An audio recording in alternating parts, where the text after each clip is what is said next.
Once upon a time, in a small village in the middle of a big forest, lived a sweet little girl named Little Red Riding Hood. She got her name from the red hooded cloak her grandmother had made for her. Little Red loved to visit her grandmother, who lived on the other side of the woods. One sunny morning, her mother packed a basket with freshly baked goodies and a jar of honey for her grandmother. "Be careful, my dear," her mother said.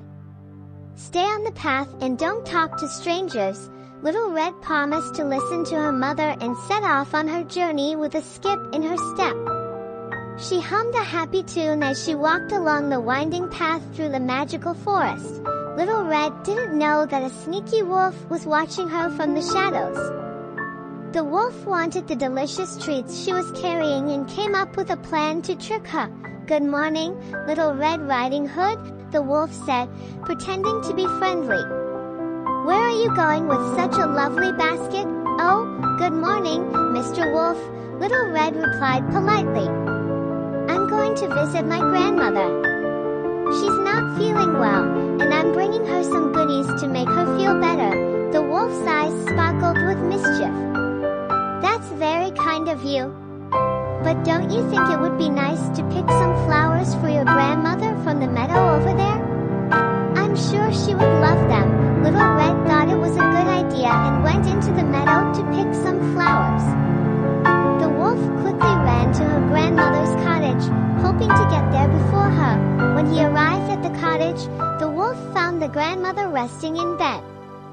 He quickly locked her in the closet and put on her nightcap and glasses, pretending to be her. Meanwhile, Little Red finished picking flowers and arrived at her grandmother's cottage.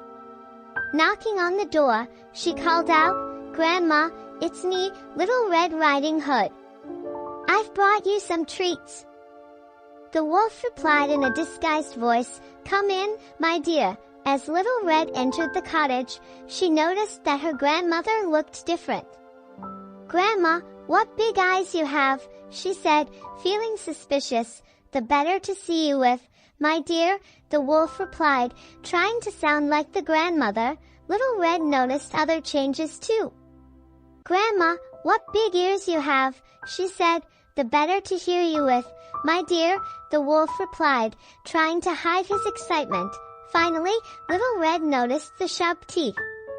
"Grandma, what big teeth you have," she said, now sure that something was wrong. "The better to eat you with," the wolf shouted, throwing off the disguise and showing his true self.